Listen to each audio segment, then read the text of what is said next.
Okay, such a pleasure and honor to be here.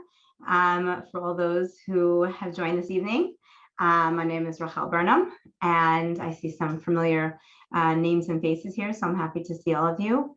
I thought I would begin a little bit. I get a lot of questions about my own personal journey. So for just about a minute or two, I'm going to give you just a very small snapshot of my journey through being single, and the reasons why I feel so deeply connected to my singles and so deeply connected to helping people get married. So I started dating at 19. I come from an FFB family. I was read many Shidduchim, thank God, and I started going out and going out and going out, and thought I would get engaged like anyone else in my class or anyone else that I had in my social circles. And I got very close. I even got engaged multiple times, but somehow, no matter what I did, something happened. It exploded. It didn't work out. I said no. He said no. I broke the engagement. He broke the engagement. And somehow 14 years had come and gone, hundreds of guys had come and gone, thousands of dates, multiple broken engagements, and I was still nowhere near the aisle. And I remember that when I went on a date with my husband, he said, I heard that, you've been to many countries, you've traveled a lot. I like to travel when I was single. And so I said, yes, I've been to many places. And he said, where haven't you been? And I said, down the aisle. And he didn't say it at the time, but he thought, I wonder if we could do something about that. So, and he did actually did quite a great job. So, in all those years of experiences, it was very difficult, very challenging. I definitely tried very hard to stay positive and stay focused on the goal and not get, sidetracked by distractions of what maybe people might have said to me or discouraging statements that others might have tried to convince me of. And it was many challenging years, but I learned a lot about myself. I learned a lot about other people. And I definitely learned a lot about dating. And so that's a little bit about how I got to be here and why I so deeply understand and I'm passionately connected to my singles and the journey they're going through and the pain that they experience, because I know what it's like and it's so challenging. But the good news is there is a light at the end of the tunnel. So that's what we're going to try to work on tonight. Okay, so let's jump right in. So tonight's talk is really about tips and tricks of how we can, move our dating experience forward and make the most of it and be most efficient with it. So the first thing I really want to talk about is I've got 10 tips here. We're going to go through them relatively quick because we're going to open up the floor to Q&A at the end. The first one is research. Okay, so depending on where you land hashgraphically, some people will do a little bit more research, some people will do a little bit less research, and that is your choice. That's completely however you feel most comfortable. Just remember that if you do less research, don't be shocked if you're going out with someone who's really, not for you. If your goals and values are not in alignment. If you hear things and you're thinking, why am I dating a guy like this? Well, if you do less research, and you want to kind of go with the you never know kind of thought process, then you never know may turn into, oh my gosh, I can't believe I just went on that date, right? Which is fine. There's a school of thought that says, give more things a shot. Don't do too much research to rule out certain guys. But then remember that when things come up that you think were completely off base, those are going to be the outliers that you probably shouldn't have dated, and you probably wouldn't have if you would have done a little bit more research. Right? Now, when we're researching, what are we looking for? Okay. So I tell people, don't listen to what people are saying, listen to how they're saying it. Okay. So for instance, well, does he go to Minyan every day? Yeah, I think he goes to Minyan. He must, I think he does. I would say he probably does. Okay. That's one way that we can say it. Or, oh my gosh, Moshe, he's there. He's like the first guy there every single day. He's so on time. He's always there for Minyan. There isn't a day he would miss a Minyan, right? So you can get a different vibe from the way somebody is saying something. And if they're saying essentially the same thing, that he's going to Minyan, but you get a different vibe from how he's saying it. So listen for how people are saying things, okay? Next, listen for examples a story. Oh, he's such a Baal Midos. She's such a Balas Midos. Can you give me an example? Oh my goodness. One time it was a really hot, sweaty day, and he came and he helped drag the air conditioner to my grandparents' house, and he was just went out of his way. He didn't have to do that, right? So don't just say hear that he's a nice guy and leave it at that. Try to get a little bit more information, get the details, get some examples that you can actually refer to. And now maybe those examples will really resonate with you, like, yes, that's the kind of guy I want. And maybe those examples will not resonate with you. And in that case, you know, maybe some of those examples are not the kind of person that you want to be with. It might save you time going on a date, right? So this is something that should be discussed with somebody, because we don't want to overdate and burn out. And we also don't want to underdate and research too much and not give things a chance. So it's a very delicate kind of balance. What kind of home do they come from? Okay, do they come from an intact home? If they did not come from a intact home, did they work through things? Do they have good relationships with their parents? Are they marriage minded? Is family important to them? Which one of their parents are they closer with? And you might even ask why, right? If you can find someone that would be able to give you that kind of information. So listening for how somebody says something, the examples they use, the kind of home they come from, the goals and values that are important to them, the kind of home they want to create, are really important. And for the last one in research, I would really talk about levels of materialistic needs. This might seem insignificant, but it actually comes up a lot.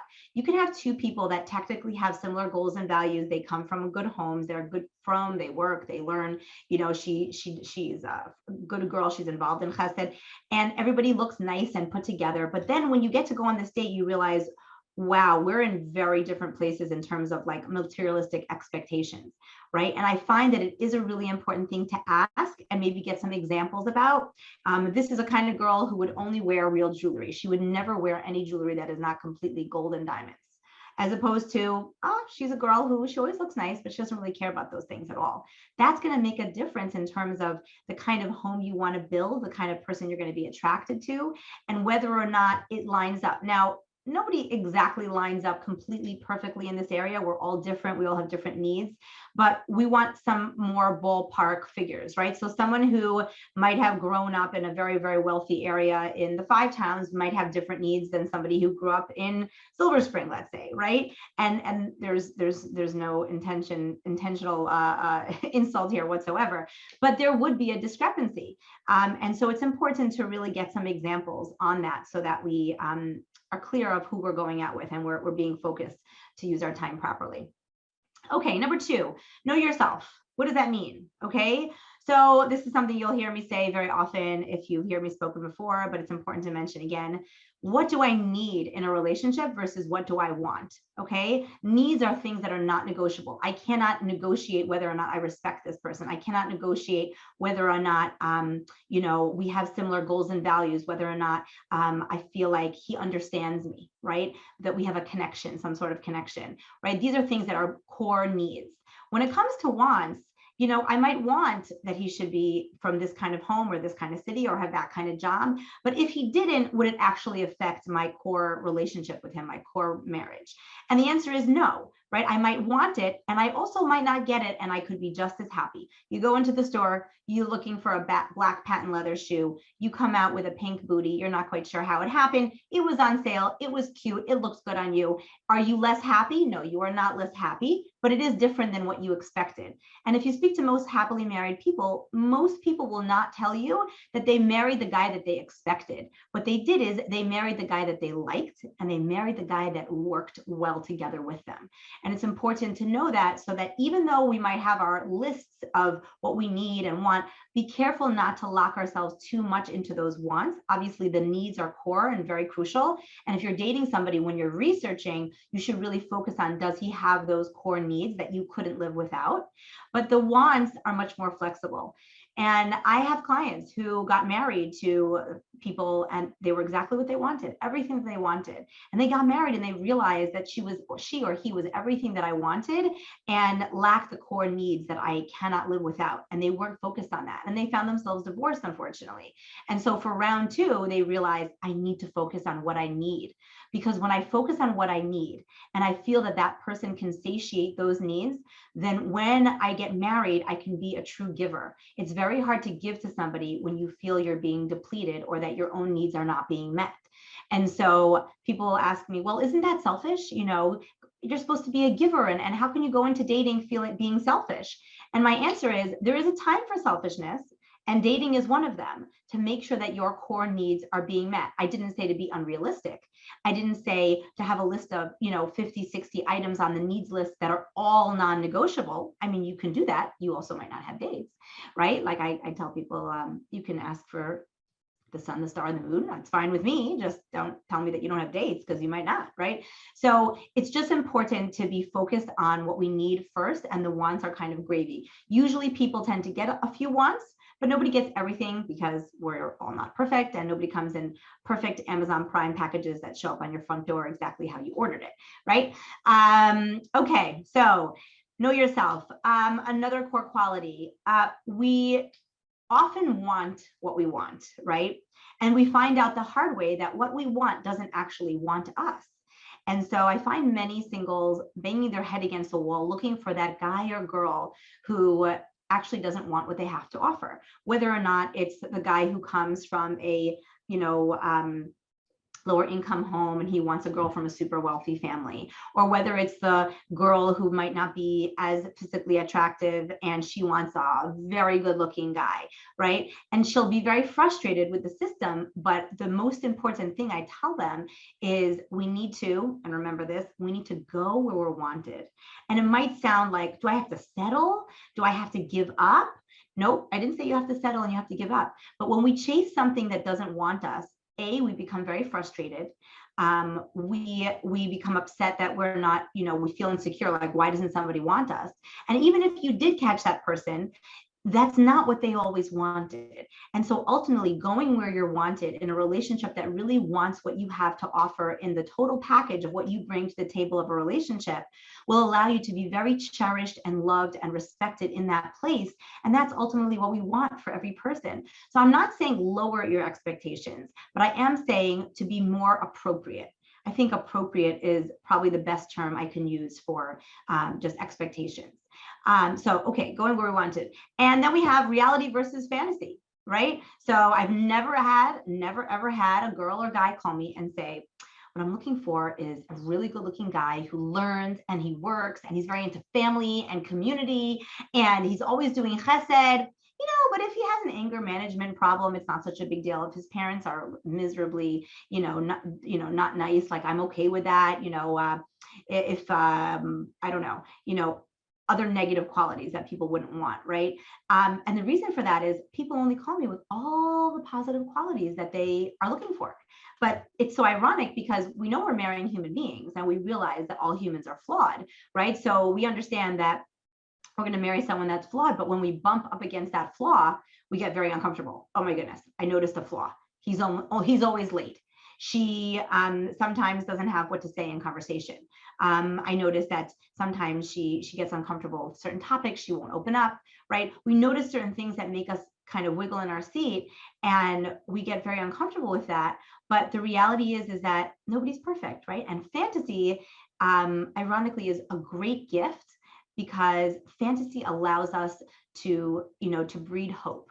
And when we have hope to fantasize about who we could meet and who the life we can have, it really allows us to keep going and allows us to move on from day to day when the struggles of being single are very real and very challenging for many people. I have been there. It is difficult. It is lonely, right? And so that fantasy of like who I could meet, maybe tomorrow the phone's going to ring and some shadchan is going to recommend my spouse. I remember going to Israel and getting off the bus during Berchas Kohanim at the Kotel. And I remember looking out at the sea of thousands of people and saying, that could be my mother-in-law. That could be my sister-in-law. That could be my brother-in-law. Like, this is so hopeful. There are thousands of people out there that I don't know. Wow, any one of them could be my husband, right?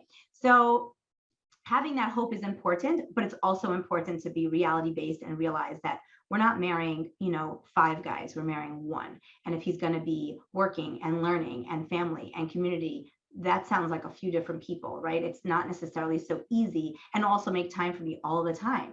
It's not going to be so easy. So we have to balance the fantasy that gives us hope and gets us to move on from day to day with the reality of what's actually showing up at our door and being suggested to us.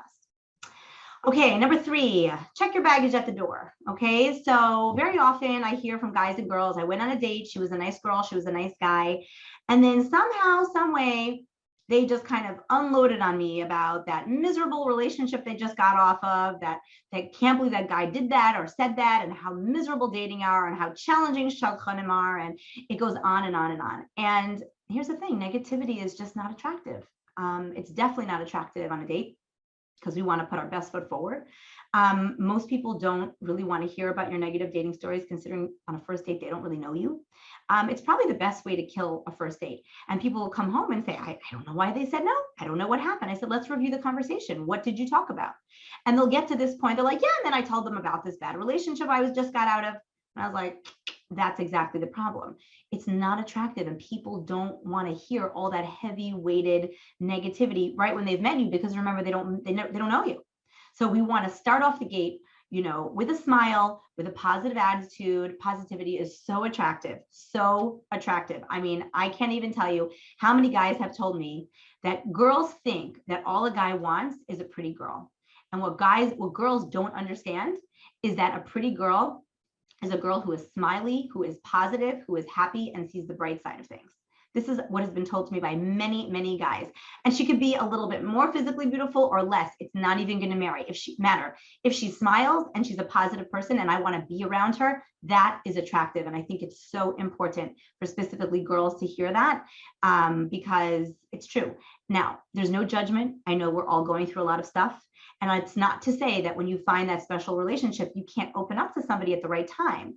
But when we first meet somebody, we have to create that foundation that can hold the relationship, that foundation of health, of positivity, of nurturing, of understanding, of who you really are, right? Not all the negative experiences you've had, but who you really are. And then once there's a solid foundation, then you can slowly discuss the negative situation that once happened to you, or, the negative experience that you had. Then the relationship will be strong enough to hold that. Okay. All right. Number 4, dress to impress. A lot of people don't like this topic. I'm going to say it. Sorry, guys, girls. This goes for guys and girls. This is not just about girls. Okay. Here's the thing I usually say about this: clean, neat, and respectable. Okay. So when I went on dates and the guy smelled like he hadn't showered, or he was covered in dandruff, or he smelled like mothballs, okay, it's unattractive. And I remember being so distracted, I couldn't even think about what he was saying, because I was just so turned off. Right? So do what you need to be clean, neat, and respectable. I didn't say fancy. I didn't say high maintenance. If you want to do that, that's your business. But you wouldn't dress on a date any less than you would on an interview. Let's put it that way, because we are putting our best foot forward for the biggest decision and relationship of our life. It is important. It is important. And for a girl to go out of her way to do something a little bit extra special to put herself together on a date is not such a bad thing. Now, for men and women, I say, the way you should present on a date, and people will say, how much effort should I put into putting myself together? Sky's the limit. And I usually tell people, you need to go out feeling confident about how you physically present. So if you feel confident about yourself going out without makeup and you feel you look great, okay, some people don't wear makeup. If you feel confident wearing heels, great. If a guy feels that he wants to put on a suit and a hat, great. But if someone feels I look good and I present well by just wearing a sweater and a pair of slacks, then do that. Do what you feel you are going to present your best as on the date. Because most importantly, if you're going to go out and try to be something that you're not going to present an accurate view of yourself, and you're not doing anybody a great service, right? So that I think is a very important message to take home. Smiling is so attractive. Okay, you don't have to buy it; it's free. Just smile. Just those 2 lines, just put it together. And so many times, I've had guys say, like, I don't even know if she even really understood what I said, but she was smiling the whole time, and that was enough for me, right? So is that going to get you down the aisle? I'm not sure, but definitely for an initial first date, that a girl is smiling and showing that those pearly whites does make a difference. And I've heard from a lot of girls, well, he should just accept me for who I am. And here's the truth: he will. When you find that right person, he will. But remember, when you are going to look at a house and someone says, I've got this mansion of a house to show you, and you get to the house and the grass hasn't been mowed and the house hasn't been painted and there's cobwebs with vines growing all over it and you can't even get to the door because it's covered with so many bushes, right? Even if when you get inside the house, it's a mansion, it is a poor first impression and it doesn't make you very excited to see what's going on in the rest of the house. Beautiful house. First mow the lawn, paint the house, trim the bushes, get rid of the cobwebs. It'll do you a great service. And that is really what dressing to impress is about, putting your best foot forward, because I know diamonds of people on the inside who don't take care of their external because they feel like everybody should just accept them for who they are. And when they find that right person, they will be accepted for who they are. But it is important to put in some effort. It also shows marriage is important. This relationship is important. I am putting in effort to put my best foot forward. And so let's try to be mindful of that at whatever definition that means to you in terms of how are you going to best present as confident as possible. Okay, moving on to number 5, maximize your time. So a lot of times people will go on a date and they will say, well, the conversation was boring, didn't really go anywhere. Okay, I was tired, he was tired, we just talked about work, I don't think he's for me.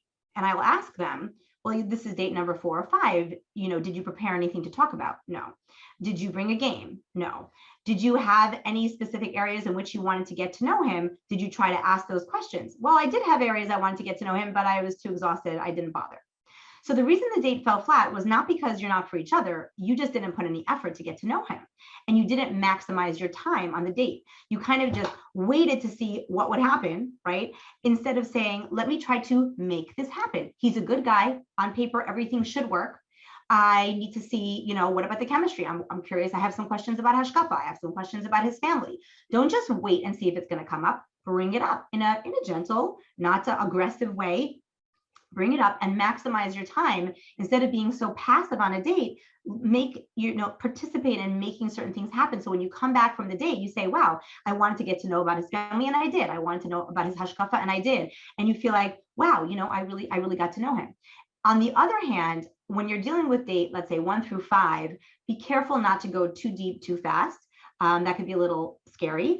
And just like we talked about building that foundation of where a relationship will stand on, we want to make sure that we are, comfortable with who this person is initially before we start adding those deeper, heavier layers where people could get a little bit uncomfortable if you don't have that relationship kind of developed. So, slowly but surely, easy goes. Just kind of getting to know a person, like I call like an onion, layer by layer. You pull off a layer, you get to know them a little deeper each time. And when you come home from a date and you had a nice date, think about the things that you'd like to discuss or bring up the next date, so you are maximizing your time. Okay. All right. Number 6, this might be a little bit more focused for a guy. Choose the right venue. Okay. A lot of times, a guy will feel like, okay, let's have a fun date. So they'll go have a fun date and then they'll sitting in the lounge and it's not fun. Nothing's going on and they can't figure out why it's not fun. Well, it's kind of, sitting in a lounge date is more about just kind of small talk, getting to know you. If you want to have fun, you've got to go out. You've got to go for a walk. You've got to go play, I don't know, amateur golf. You got to do something to make that happen. It can't just happen on its own. So the venue is going to be very important. If you want to have a deep conversation, don't go somewhere where it's going to be, Dave and Buster's loud, bustling noise and music of arcades, and you want to understand why you can't have this deep conversation about a topic you want to bring up. You want to have an important conversation, go to a quiet lounge or go to a restaurant where there's some privacy and you can have that conversation. So be mindful in terms of maximizing your time. When you're going to maximize your time, where am I going to go to make sure I get the most out of this date? Because I'm prepared to bring up this X topic. What venue would be appropriate for that? And you might even think about discussing this with the girl that you're dating and saying, I would really love to just do something really fun today. So where do you think we should go? Okay, discuss it together and find a fun place. Just be mindful that your venue is matching what you're trying to get out of your date.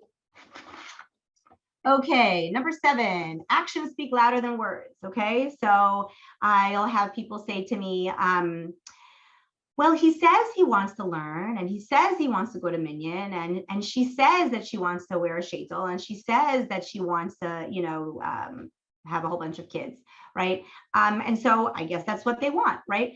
Much better to focus on actions. What do they actually do? Okay, when you talk to them about their daily schedule, girls, this is a good way to figure out if a guy goes to minion. Okay, you ready? Hear my dirty little trick? This is my dirty trick. How do I know if a guy goes to minion? Because the shadchan doesn't really know. The friends don't want to tell me that he doesn't go. And I'm embarrassed to ask, how am I supposed to know if he goes? This is what you do, ladies. Ready? Guys, close your ears. You ask a guy, so tell me a little bit about your day. What's your daily schedule like? Okay, you get up in the morning, okay, you go to the gym, okay, and then you go to work. Oh, you go to work, okay, and then after work you go, yeah, you grab some dinner, okay. So you notice how there was no chakras in there? Exactly. You don't ask him about minion, you ask him about his daily schedule, and you see how he responds. And does he put in chakras, mincha, marv, if that's a value of yours? Does he not? Right? That's a good way for you to find out more about his actions and less about his words. And I think that's really important because people tend to go on dating someone long-term, realizing that at the last moment they realize, wow, I actually thought that our values matched based on the words he was telling me, but based on his actions, if I would have focused on his actions, we're actually not in the same place. And I never would have dated him this long if I would have focused on his actions. Ask him questions about different experiences, stories about, chesed, things that he's done, right? When you listen for those stories, listen to his responses. How did he treat people? How did he respond to his parents? What kind of kibbutz aim does he have? So when you listen for these things, you will be mindful of them. Don't just trust him and say, when he says, oh yeah, I do lots of chesed. Oh, really? Tell me a story. What's the story? I'd love to hear, right? So we want actual examples. We want actual action as opposed to just words. I also find that people tend to fall for charisma, which is part of the words. And he's funny and he's cute and he's got a great sense of, he's not just got a great sense of humor, but like he gets me and he's got this, personality where he just has got these comments that, you just sharp comments that you can flip back and forth between us. And it's just it's so exciting. It's really exciting, which it could be. But very often people will use that charisma to cover up for their actions. What are their midos like? How do they treat other people? How are they treating the waiter in the restaurant? How are they treating, the person in the parking lot, right? Look for those cues of actual action because the charisma can cover up a lot. And what you're going to live with is the actual person, right? So that's going to be important. And obviously same goes guy to girl. Okay, number 8. We're moving through this pretty rapidly. Okay, number 8, don't get your hopes up too high. I know that sounds bad, but a lot of girls who've been dating for a long time, a lot of guys who've been dating for a long time, they get the name of somebody who has given them a yes, and they give a yes, and this is it. This is it. I mean, I'm telling you, this is my bashar. When you read down the list of who they are and what they are and everything I'm looking for, it's there. You read that resume. I'm telling you, this is the one. And they literally go out waiting to meet Prince Charming or Princess Charming. And the problem is that unfortunately, people are human, right? So nobody will ever match up to that expectation because we're just human, A. B, you have gotten yourself so excited about something that you can't even accept the reality of who they are, and you almost shut off and shut down. And if there could be a potential relationship here, we've killed it. Because, oh, forget it. I mean, I can't believe he even looks like that. I was expecting Prince Charming and no, I can't do it. As opposed to maybe having mediocre or lower expectations or even no expectations and saying, well, let's see where this goes.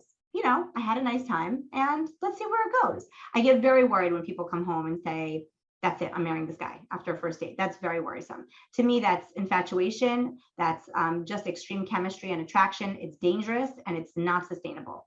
Okay. What I would rather hear somebody say, I had a nice time. I mean, it was good. It was pleasant. I'd like to go out again and see where it goes. And, I don't know. We'll see what happens. Okay. The only decision, and this is very important, the only decision you need to make when you come home from a date is, do I want to see this person one more time? Only one. I will say this again. Only one more time. The reason I say this is because we come home from a date and we think, I don't see it. Nope, I don't see it. Not for me. It's just not for me. No, he's not my look. It's not the family. He said something. I didn't like his laugh. No, definitely not for me. And when we do that, we literally shut the switch off in our brain And even if we politely go on a date 2 or 3 or 4, we're not actually present.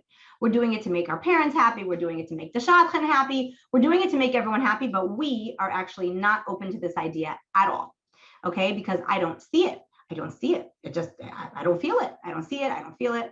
I would never marry a guy who doesn't have hair. Why would someone set me up with a guy who doesn't have hair? I would never marry a guy who is in that profession, right? I would never marry a guy who lives in that city.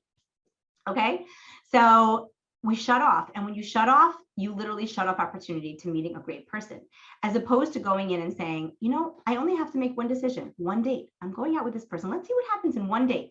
Take the word marriage out of your mind. Nobody wants to marry a stranger after one date. That's very overwhelming. Nobody should be thinking about marriage after a first date. One date, and after one date, would I like to see him one more time? And often what happens is one date plus one, plus one, plus one. And over time, either this is actually going somewhere and it's taking off and that's great, or it's falling apart and I just don't see that this has any future potential, and it's time to say goodbye. Okay, but when we pressure ourselves to know right away that this is the one, it's a lot of pressure, a lot of stress. Nobody makes a good decision from a place of anxiety, and nobody's giving things actual chance, because if I don't see it right away, then I'm not being open to the possibility of what could be. Okay, so that's why I say slow and steady wins the race, one date at a time. There's no pressure. Let's just go into this, slowly. Okay, number 9, almost done here. Number 9, be a mensch. I had a saying when I was single, and that was, you don't have to date anyone you don't want to. You don't have to marry anyone you don't want to, but menschlichkeit is not optional. I once went to a singles event, and I met this guy there, and it was like a speed dating event, and he sat down. I saw his name tag. I knew exactly who he was. And I must have given a little bit of a face. I was trying to be polite. And he said, do I know you? You look kind of familiar. And I said, yes, I do. I do know you. And he's like, I can't place you. Where do I know you from? I said, oh, let me remind you. You know, a few months, 6 months back, we had, at the time it was Skype, we had a Skype together. And you were in England and I was here, and we had a very nice conversation for a couple of back and forth, times. And you said to me, I'll be coming into the States in the next 2 weeks. When I come in, I would really like to meet you, and we can hopefully set up a time to meet, right? Hence, never heard back from him ever again. Not a phone call, not an email, not a Skype, no communication whatsoever, right? And I was very hurt, because I actually thought there was some potential there, and he had completely forgotten about it. That is not menschlich, okay? You don't want to date someone, that's fine. Your plans change, that's fine. Menschlichkeit is not optional. Aside from the fact that it's rude and completely disrespectful, it does not give you a good name out there. And not to say that you should be doing this for your name, but as a side point, it does not give you a good name out there. And be respectful to other people's feelings and other people's plans, because I remember that I put other things on hold thinking that he was going to be coming in, and he never contacted me again. And I'm not the kind of person who goes chasing guys. You don't want to date me? Gotta go. Okay. So I had more self-respect than that, but menschlichkeit is not optional. Okay, number 10, follow up. Very often I'll hear a guy will go to an event, or he'll go to a Shabbos meal, and he'll meet a girl, and he'll like her, he'll hit it off with her, they'll have a great conversation, and he gets uncomfortable to ask anyone about it. He doesn't want to ask the host. Maybe they don't know her. He doesn't know who he can find to read it or to suggest it. And essentially, weeks go by, he forgets about it, and the whole thing falls flat. Why didn't he follow up right away? I don't know. He should have. And the same for a girl, right? You don't have to go chasing the guy, but you can ask the shadchan to read it to him, maybe not in your name, maybe in her name, okay? But follow up, be proactive. Just sitting back and waiting for the phone to ring is less likely to happen than if you meet someone you think there's some potential. Then try to put your best foot forward and make it happen. Be proactive and follow up. And the last thing that I want to talk about for follow-up is, and this is maybe more of a spiritual ruchniya sense, and I know that I mentioned this story the first session, but we have a lot of singles here who were not the first session, and that is, if you don't ask, you don't get. My grandfather was in the camps, and he was waiting in line to be killed, and what does a person do when they're in line to be killed? 100 men in line to be killed. What is one to do? So he davened, he said Shema, he said Vidui, I mean, whatever he knew by heart, because he didn't have a sitter on him. And he was waiting to be shot, literally waiting in line to be shot. And he said to himself, this is ridiculous. I should try to defend myself and defend my life and defend the life of others. What are they going to do? Kill me? They're going to kill me in 5 minutes. So he marched himself up to the head of the line, and he happened to have spoken a polished German. And he went to the commander and gave him, high rank, and he said, This group of people here, this 100 people, they're actually not sick. They're just starving. And if you'll give them another bowl of soup and another piece of bread, you'll have another 100 able-bodied men who can work for you. Why are you killing them? You're losing 100 able-bodied men. And the commander thought about it, and he sent 100 men back into the barracks for another piece of bread and another bowl of soup that day. In that line wasn't only my grandfather, but was also my other grandfather, meaning both of my grandfathers were in that line, not realizing that years forward, their children would get married. Okay, so my grandfather saved his life and his mechutin's life. Okay, and the heirloom story that has been passed down in my home from this is, if you don't ask, you don't get. I speak to singles every single day, and I ask them all the time, do you daven for yourself? Do you daven for shidduchim? Do you daven not get me married, but do you daven in the details of what you need? What you need. Let's not be, stuck in fantasy and only ask for what I want, but do you really have a conversation with Hashem about what I really need in a relationship, and cry and beg and ask? If you don't ask, you don't get. Hashem wants to see that you want a relationship with him and that this is important to you. And it's not something that everybody just gets handed out for free. Some people it comes easier and some people it comes harder, right? But this is something that we have to really be mindful of. I've seen unbelievable things come from tefillah, and I really give a bracha to all of you that the journey should be fast, painless, and you should find that right person as soon as you can. And if you don't find that right person right away, you are still wonderful. You are still great. I believe in you, and you're still contributing in a tremendous way to society in your own special way. So now we're going to open up the floor to Q&A. I'm going to ask for some of the questions over here. I'm going to ask my husband here to field me some questions so that we can get started. If you have any questions about my talk, it does not have to be necessarily about my talk, which was specific tips and tricks. And again, there's so much to discuss on this topic. This was just kind of a broad overview. If you have any questions on this topic or another topic that you'd like to discuss, please feel free and speak up. Okay, thank you so much, Rachel. Just as a reminder to everybody, you can either ask questions publicly or, of course, ask questions to me privately, and I will bring them up to Rachel. I also just want to say on a personal note, living in quite close quarters with Rachel for quite some time now, I have to tell you that this passion for singles that she mentioned is something that I see as such a core part of her experience, her lived experience, her past, her present, and what she really aspires to for the future of so many singles who are struggling with a difficult period in life that she struggled with for many, many years. And I'm just so touched to see how invested you are consistently in this talk. Just is an expression of that deep concern. So thank you for everything you do. And I'm happy that I can watch the kids sometimes to give you more times to coach and that kind of thing, because it really is a deep passion and it makes such a difference. Okay, let's dive in now to the questions.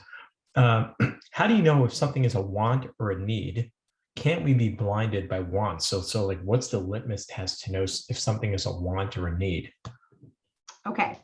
So typically I like to sit down with people and have them put those categories together, and then I will go through it with them. A need is something that I really could not have a successful relationship without. Okay. A want is something that it would really be nice to have, but if I didn't have it, I still would be happily successfully married. So for instance, I really would want that he should be 5'10", but if he would be 5'8", I'm sure I could be happily married. Now, for some people, those few inches are a very, very big deal. And if you want to make that your need and your thing that you cannot get over, I do allow for that. Here's the thing. Everything can't be a thing. You can pick your one or two things, she has to be this, he has to be that. I'm fine with everyone having their few things, but we can't have every single thing be that perfectionist thing. That is a problem. So needs, again, are things that we really have to, that we cannot live without. And wants are things that if I didn't have, I think I'd be okay. Okay, thanks for clarifying that. What do I do when my date hops on the negative train? So there's somebody who's asking about experiences they've had where they've been dating somebody who starts talking about their past experiences in dating and sort of starts unloading. You don't want to be rude and impolite, but as you were talking about, you also don't want to get into that negative spiral. So that's an excellent question. I would really, the first thing to do is not shut it down. The more you shut it down, the more they want to speak about it. So I would really just validate, wow, that must have been so challenging. I can't believe you had to go through that. Validate that for a little bit. And then once it's already like, you've heard enough, okay, try to veer the conversation elsewhere to a more positive topic, or at least a neutral topic, where you can share something, oh my gosh, this crazy story happened to me. It was like this amazing experience, and go on with some story that kind of, you know, switches channels.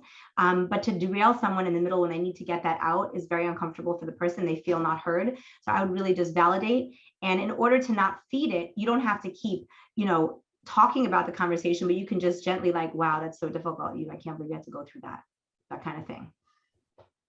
Awesome.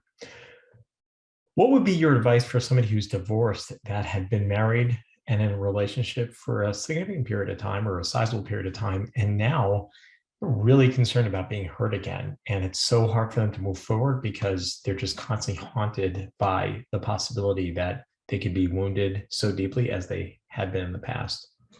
Okay, so firstly, I want to mention that we do have a third talk dedicated on January 5th, Miriam. Yes, on January 5th, I believe, dedicated to second chances, which is like second time around dating, which will be a specific talk in and of itself. So I invite you to come.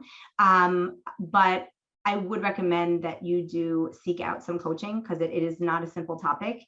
And unfortunately, I do see a lot of people, you know, self-sabotaging relationships where they're hurting themselves and they're tossing out good relationships because they're so scared to move forward. They're not allowing for the wonderful relationships that can develop.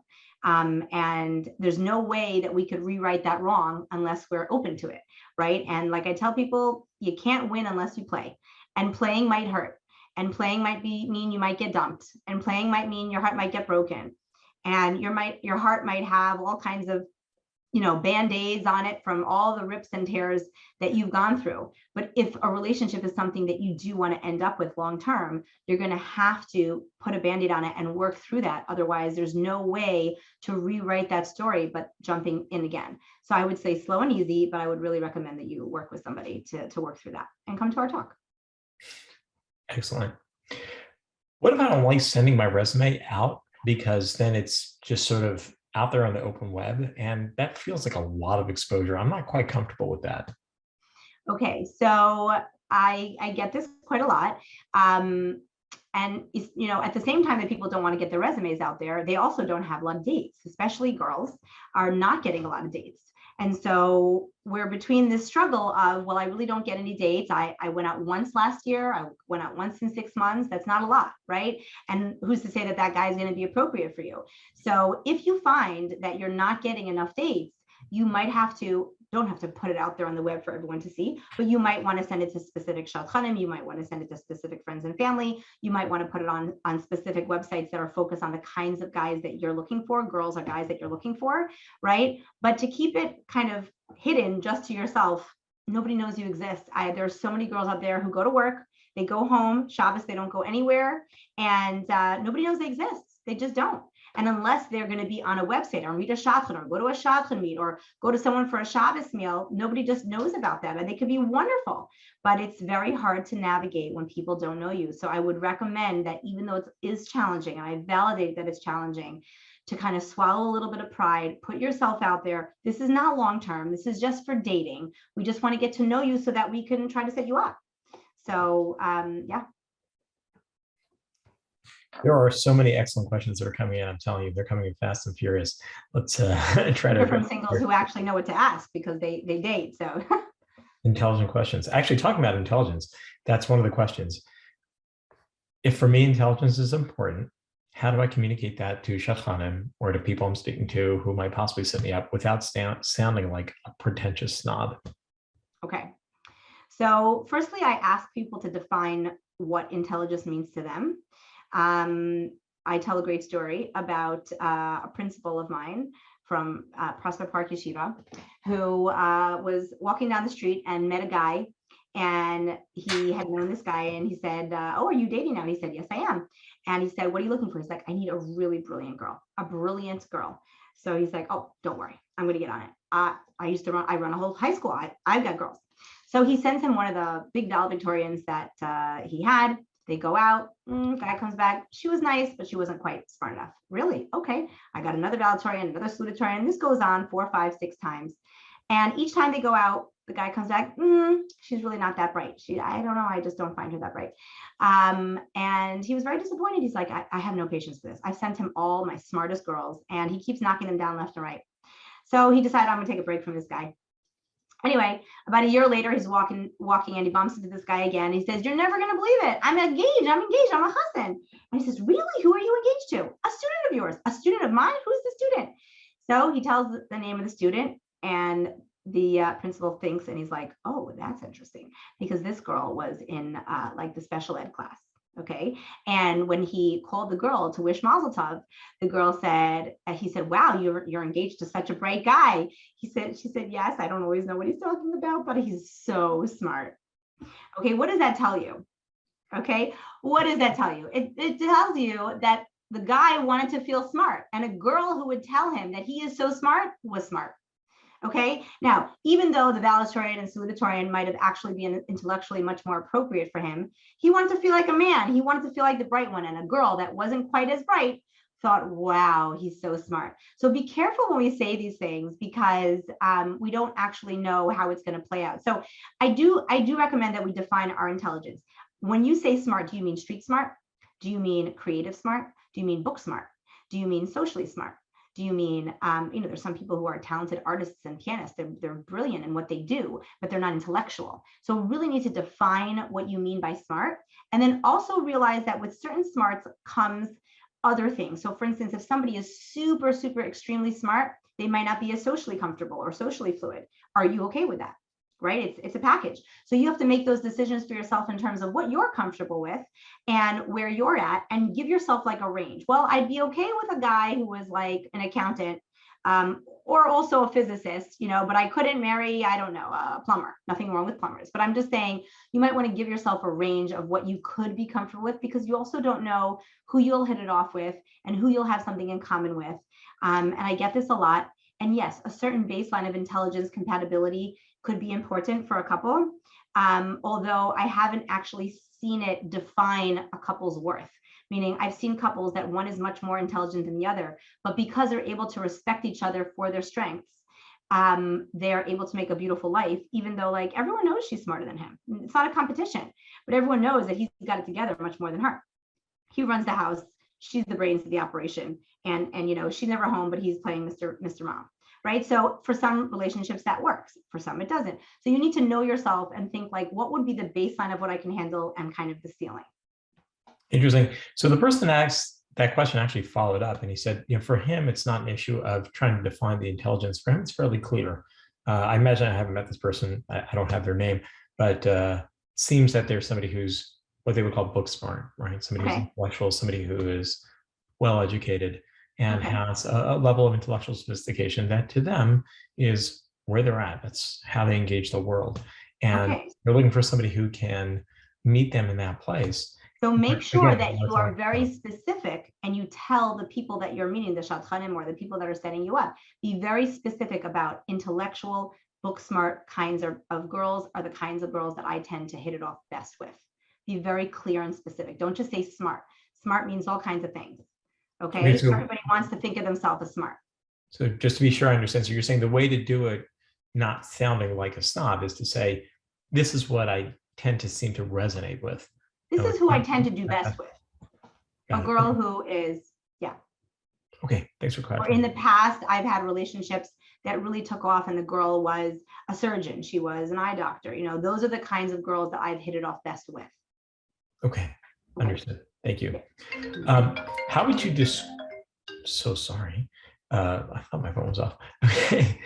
How should you describe yourself if you don't feel like you easily fit into a Hashgraphic box? Like, it's clear that these Hashkafas are sort of multiplying. There's no longer like yeshivish or modern. There's like yeshivish modern, yeshivish machmer, or modern Orthodox machmer. But what if I'm something that doesn't quite fit into a neat space? How should I describe myself? Okay, so sometimes these profiles require you to put a hashkafa in the box. So I would maybe like put something in the box / something else, like, modern Orthodox machmir / yeshiva modern. for instance, right? Which could go a little bit of a range. And then give some details in your bio about what you need, right? So I'm the kind of guy who would go to a movie, but I'm very makpid about, going to Shachris, let's say, and I learn every single day, but I'm also comfortable, I don't know, traveling the world, let's say, right? So give me some examples of the kinds of things that you think are a little bit confusing to people, and share that so that people get a sense of, the different sides of you. Okay. Good. Thank you.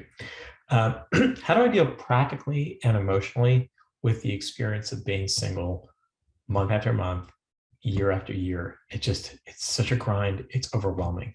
So overwhelming. It's so painful. Yontif after Yontif, Hanukkah after Hanukkah. It's just, yes. So here are a few tips. I very strongly believe that singles need to do for themselves whatever they think they need to do in order to stay happy. Whether or not you want to buy yourself a gift every once in a while. I used to buy myself gifts when I broke up with somebody. I got a special prize, whatever it was, a piece of jewelry or a trip, or I would get myself a big prize every time I broke up with somebody to make it feel a little bit better. Did it solve it? No. Did it cure it? No. But it did make me feel better a little bit. Okay, so do what you need to do, whether or not you need to, go to Shiram and get inspired, go to exercise and just let it all out. Find families that you're close with that understand you and that care about you. Treat yourself to some, some sort of gift that'll make you feel a little bit better about yourself. All those things are important. But I also just want to mention that wherever we are, and this is hard to hear, but also hopefully inspiring, wherever we are in our life, that is exactly where we're meant to be. Hashem doesn't put us in a place that we're not meant to be. And I know for myself that even though being single was very difficult, there were also certain things that I accomplished that I could never have accomplished married. And I'm very thankful for those years because I was able to do certain things that I never could do today. And yes, today I'm able to do certain things I couldn't do then. But it's important to focus on not always looking to the next stage of life as that's going to give me happiness and that's going to give me fulfillment, but being happy where I am right now. So, like my son will say, Mommy, when am I going to be 15? I'm like, why don't you just be 5 right now? Let's just enjoy being 5, right? But he's a child. And to me, being single meant I could travel the world. I could do all kinds of chesed. I could do all kinds of kiruv. I could do all kinds. I financially, nobody could tell me what to do. I was working hard, right? And use that to your benefit to do and accomplish things in your life that you wanted to do that you wouldn't be able to do when you're married. And then when you're married, you'll be able to appreciate those things for what they are. I also want to say that marriage is not a hospital. We don't get married in order to be happy. Okay. If you haven't worked out your stuff, when you're single, getting married is only going to drag another person into that. And that is very, very dangerous. A lot of people are home and depressed and angry and negative and just hoping that somebody's going to come and shine a light on them. And that is very short-lived, and that will not last consistently. So if you have not worked on your own inner simcha and fulfillment and self-confidence about your own self-worth, it's going to be very hard for somebody to make you happy or to make you feel good about yourself. So I would take that time and really embrace and appreciate the time now where you have time to work on yourself. Now you have time to travel. Now you have time to go to classes and shiurim. Now you have time to become the kind of person that you would want to be in the marriage that you want, right? Like I say often, people often ask, how can I find the right kind of person, the right guy, the right girl? How do I find them? How do I find them? Almost nobody says to me, how do I become that person that I want to become in order to attract the kind of spouse that I'm looking for? How do I become that best version of myself so that I can attract that highest level shidduch that I could get, right? And when you have that time, although it is painful, I'm not negating it, it is so painful, and Hashem understands your pain, and you should daven through that pain because those tears are very deep and very real. Just be mindful that we are where we need to be. Use that time wisely because that time will go. And when the time passes, because it will pass either way, use it wisely. Make the most of it. And hopefully when you look back on your single years, you won't regret that time, but you'll say, wow, I was able to accomplish great things when I'm single. And now I'm able to accomplish great things that are different when I'm married.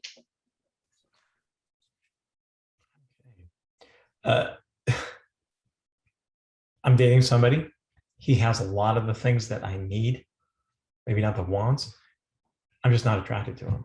So how long should I continue dating this person until like hoping that somehow some spark will be ignited? Like at what point do I cut loose? and how do I approach this? Okay. So, this is probably a little bit more complex to find out the details of the relationship, and I'm happy for you to contact me privately.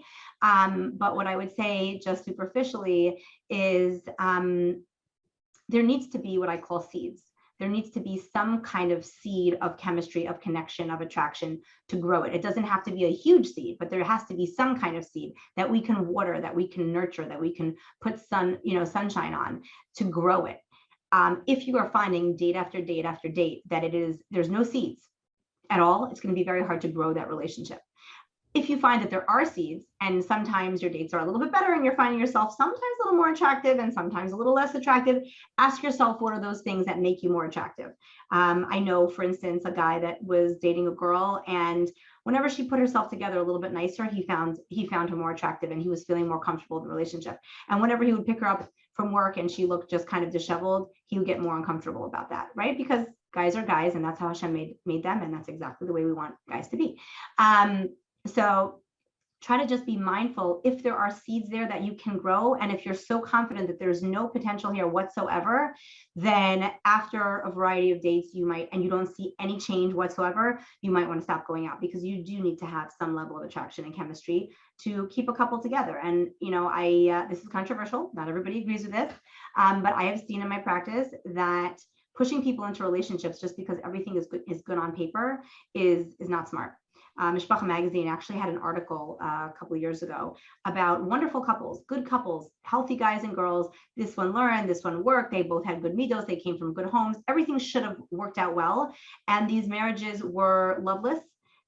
These marriages were respectful. They were good people. There were no reasons to get divorced, but they lacked chemistry. They lacked connection. And both people in the relationship felt distant and unfulfilled in their relationship.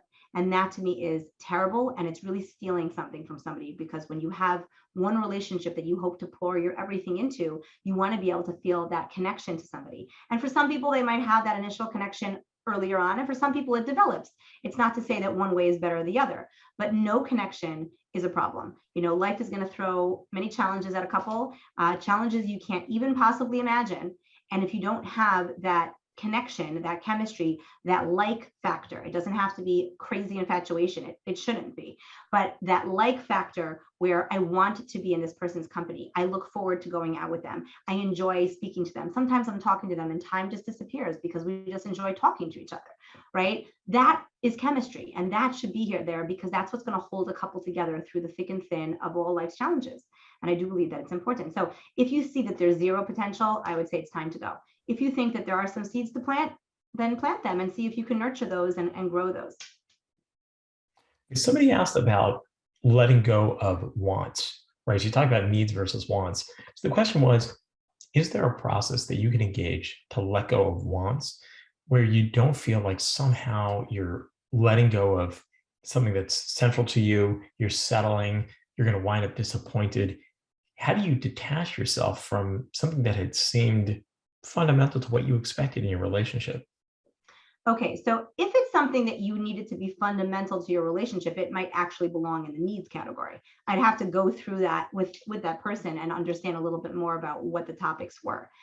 But if it's something that is in the wants category, and remember, a lot of people do get some of the wants, they just don't get all of them because nobody's a perfect package. But it's important to note that, when a person comes as a whole, right? And they have some good, they have some bad, they have some ugly, but we marry all of it. It's one big package. We all have parts of ourselves that are rough, that are undeveloped, that are unrefined, and we all have to work on it.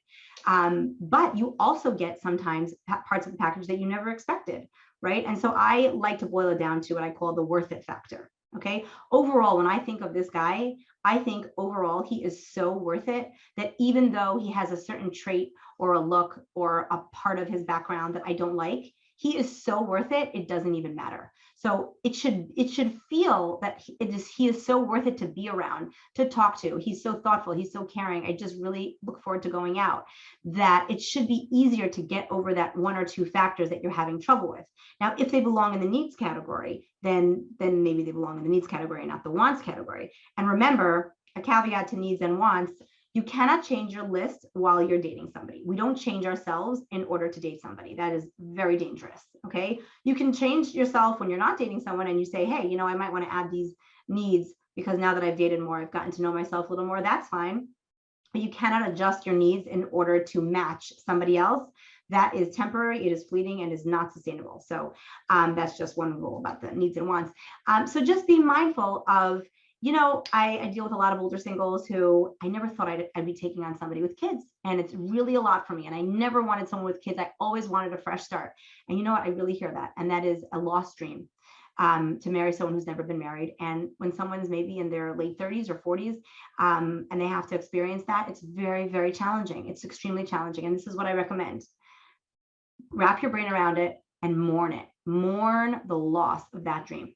Mourn it, cry about it, give yourself a week, and then let go. Let it go and embrace that wonderful person who's right in front of you. Because if you don't, you might be throwing away a spectacular person who can give you a tremendous future because of you know, this want that you were stuck on, that I always wanted to marry someone who was never married before. So just as a personal personal disclosure here, just amongst friends, you know, I always wanted to marry someone who's never married before. I had never been married before. Why should I marry someone who was married before, right? I mean, come on, I'm a great girl. I dated lots of people. I never had a relationship. So I was good from girl. Like, why should I marry someone who was married before? And my husband had been married before and his wife passed away. And it took me a long time to get over. And that's exactly what I did. I embraced it. I mourned it. I cried over it and I put it away in a box. And I said, I'm not going to allow this piece to stand in the way of a future with someone that I believe I can have a wonderful life with. And, you know, I wake up in the morning and I don't even think about it. Right. And my kids don't even know that it even exists. Right. So just be mindful of being able to let go of those few wants that are holding you back from embracing your whole future. I mean, that's going to be really hold you back if you're going to be holding on so tight to those wants that are stopping you from embracing the future that you have in front of you. Just think about that. I just want to thank you again for letting go of that. That's very helpful. And our 3 kids are super thankful for that as well, even though they don't know they are. Okay, the question is, where can I go or what can I do to start dating? So I guess this is somebody who's early on in their dating experience, although probably applies to people who maybe aren't getting the sort of tempo or rhythm of dates that they would like to get. And the question is like, how do I, you know, prospect, get out there and get out there. Okay, so first of all, I'm really into kind of like pre-gaming. We got to get ready. Okay, nobody jumps into a marathon. People train for a marathon before they run. So first, we got to put together this list of needs and wants. Okay, figure out, well, what do I even need? What do I want? Do you know how hard it is for some people to put this list together? Who am I? What do I actually stand for? What's important to me? A lot of people don't know this. They've never thought about it. They just say, I want.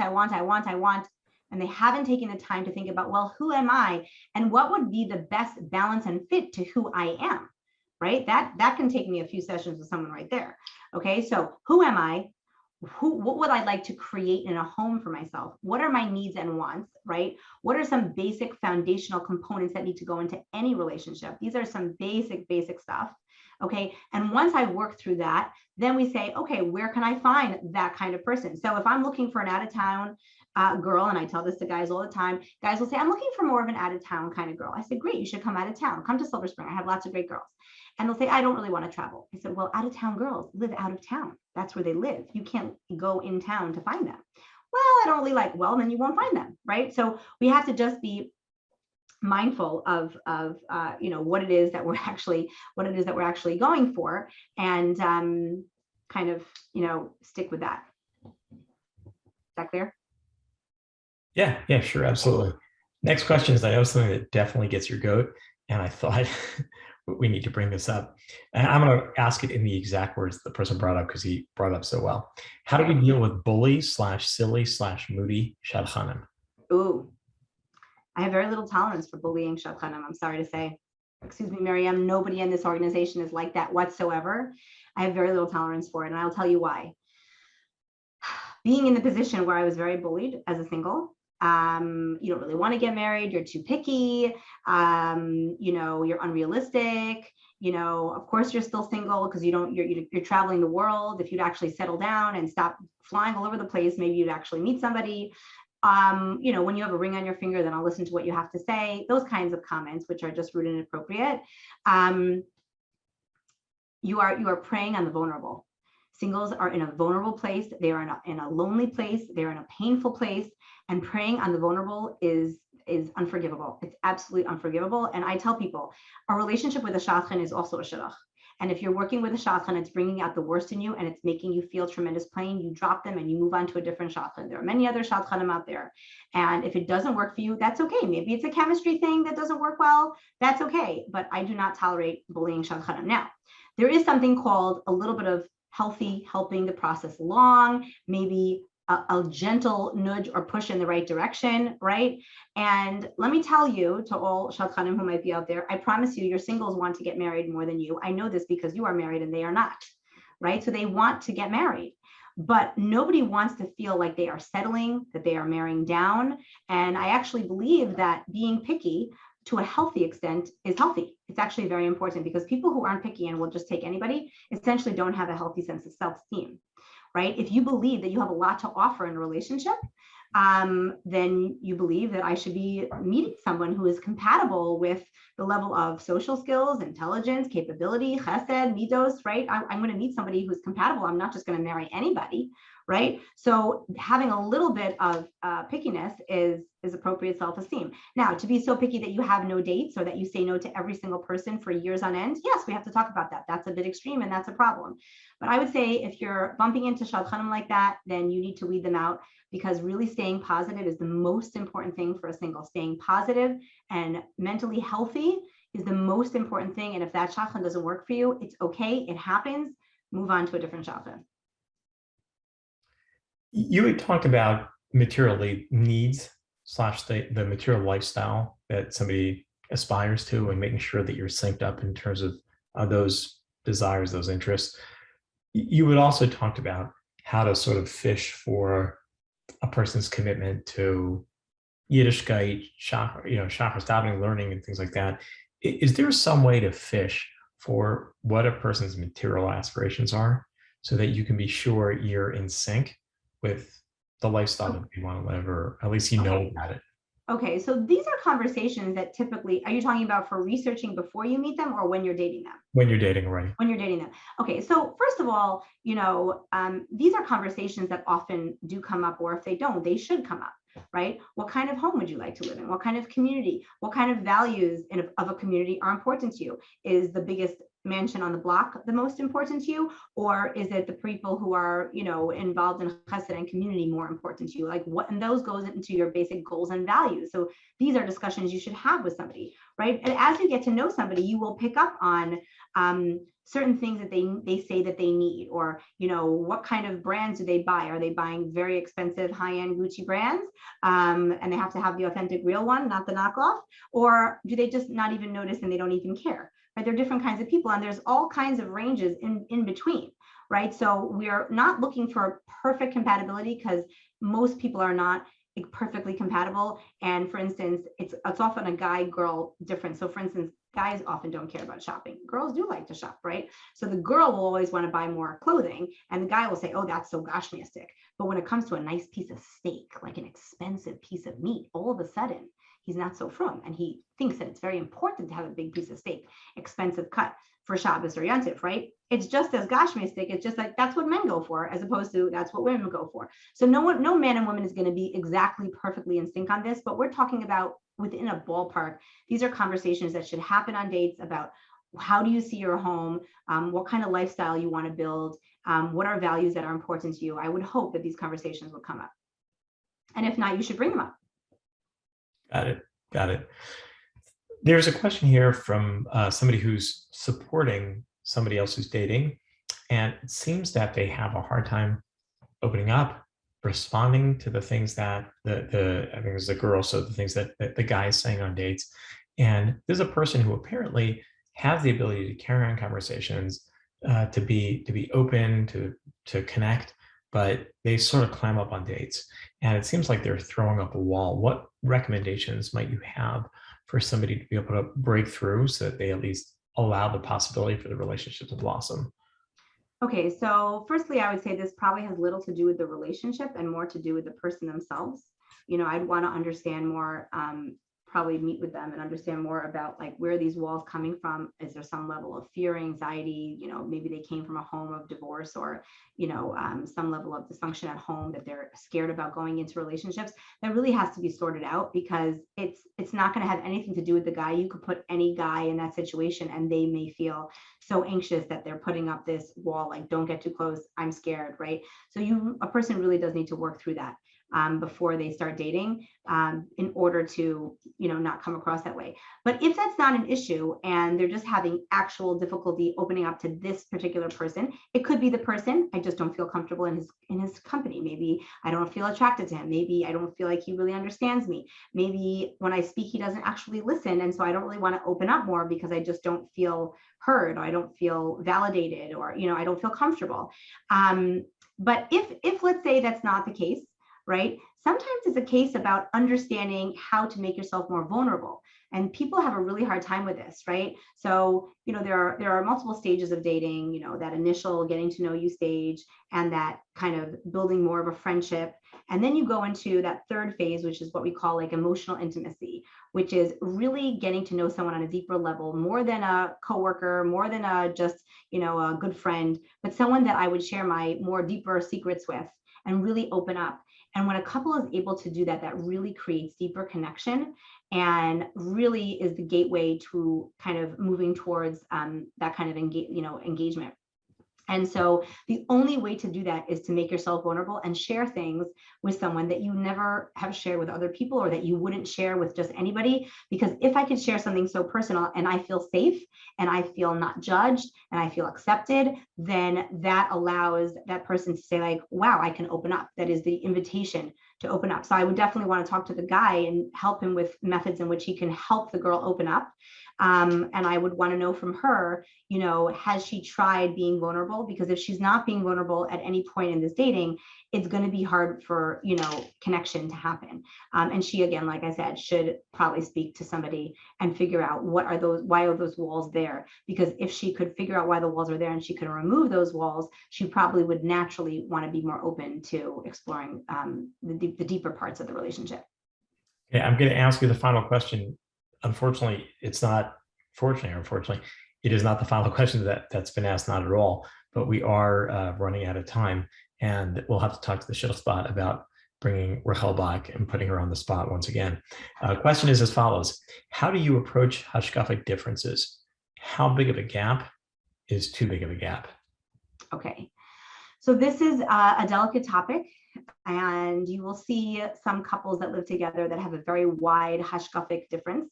And it does happen, although it is very challenging. Remember that hopefully you'll have children and you would like to raise those children with a balanced kind of unified message in the home so children aren't confused. So I do think it's important that we're within the same ballpark, but we don't have to be exactly the same. So for instance, I recommend that everybody create like a baseline of the lowest I would feel comfortable going would be this, Shomer Shabbos and Kashrus and like modern Orthodox. That's the lowest I could feel comfortable with. And the highest I would feel comfortable with would be modern Orthodox Machmir, let's say, right? Create that window for yourself. So at least you know what the baseline and the ceiling is. And he should do the same, right? And then you have to actually talk about specifics. And the specifics are, well, I really want to sit and learn long term. And you are really kind of machshav Torah, but you don't really want to support someone learning, right? And we have to talk out the details, well, how that would work, okay? So sometimes it could be just detail oriented about specific things. I just recently had a couple who she's very careful about every dime of taxes being very accounted for. Okay, she's very, she always wears her mask and she always gets her vaccines and she always gets her flu shots and she is accounted for every tax penny. And he's, and she's more of a kind of straight personality. And he's like energetic and a risk taker and all over the place. And sometimes he wears his mask and sometimes he doesn't. And sometimes he goes for his yearly doctor visits and sometimes he doesn't. And he's a little bit kind of more all over the place. And does he account for every tax dollar? No, not necessarily. And it makes her crazy, right? So is this a Hashgraphic difference or is this a personality difference? right? So a lot of times we bump up against, like, is it personality? Is it a hashkafa? And is there a way to allow people to be themselves and still respect who they are while still being within the ballpark of the similar hashkafic goals and values? And that is more of a specific conversation. Just be careful that we want to make sure that we still have that respect at the end of the day. And the way I define respect is, if my child turned out to be like you, would that be a good thing? Right? And if it would be a good thing, then even if our hashkafas are slightly different, but I deeply respect you, it could still be okay. If all of a sudden I'm really having trouble respecting you because I just don't respect that whole hashkafa, then you're going to bump up against more problems.